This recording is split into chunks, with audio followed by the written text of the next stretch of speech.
আসসালামু আলাইকুম ভিউয়ার্স, কেমন আছেন সবাই? আজকে বিটকয়েন প্রাইস অ্যানালাইসিস করে দেখাবো। তো এখানে S4 এর টাইম ফ্রেমে আমরা দেখতে পাচ্ছি 1,05,000 থেকে 1,03,000 এর যে সাপোর্ট লেভেল আছে এখান থেকে বিটকয়েন উপরের দিকে যাচ্ছে এবং উপরের যে রেসিস্ট্যান্স জোন আছে সেটা হলো 1,15,000 থেকে 16 যে জোন, এটা রেসিস্ট্যান্স জোন হিসেবে কাজ করতেছে এবং গতকালকে লিকুইডিটি সুইপ করে নিচের দিকে আসতেছে। তো এখানে যদি আমরা দেখি একটা ডাব্লু প্যাটার্ন ক্রিয়েট করতেছে, ডাবল বটম ক্রিয়েট করার পরে যদি এই ডব্লু প্যাটার্নের নেকলাইনের ব্রেকআউট হয় তাহলে সেই ক্ষেত্রে আমরা বাই করব উপরের দিকে এবং আমাদের বাই করার ক্ষেত্রে নিচের যে রেসিস্ট্যান্টের এরিয়া আছে এই এরিয়ার নিচে থাকবে আমাদের এসএল এবং আমাদের টার্গেট থাকবে 1,22,000 পর্যন্ত। সেই ক্ষেত্রে আমরা 1:2 এর বেশি পাবো আমরা টার্গেট।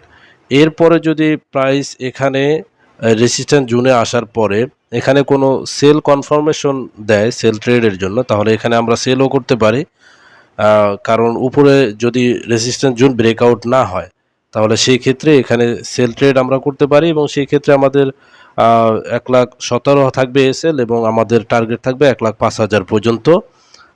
এবং এটা আমরা প্রায় 1:5 এর বেশি আমরা এখানে টিপি পাবো। এবং পরবর্তীতে আপনারা যদি খেয়াল করেন তাহলে এখানে দেখতে পাবেন যে বিটকয়েন নিচ থেকে একটি ট্রেন লাইন ক্রিয়েট করে উপরের দিকে যাচ্ছে। আমরা যদি এখানে ট্রেন লাইনটা ড্র করে দেই, এখানে ট্রেন লাইনগুলো উইক টু উইক আমরা যদি ড্র করে দেই তাহলে এখানে স্পষ্টভাবে দেখতে পাচ্ছি যে এটা আপ ট্রেন্ড ক্রিয়েট করেছে এখানে।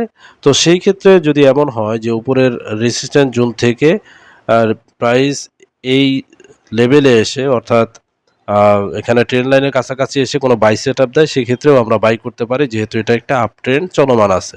সেক্ষেত্রে আমাদের এসএল থাকবে 1,07,000 এবং আমাদের ফার্স্ট টিপি থাকবে 1,16,000 এবং নেক্সট টিপি থাকবে 1,20,000 বা 21,000 পর্যন্ত।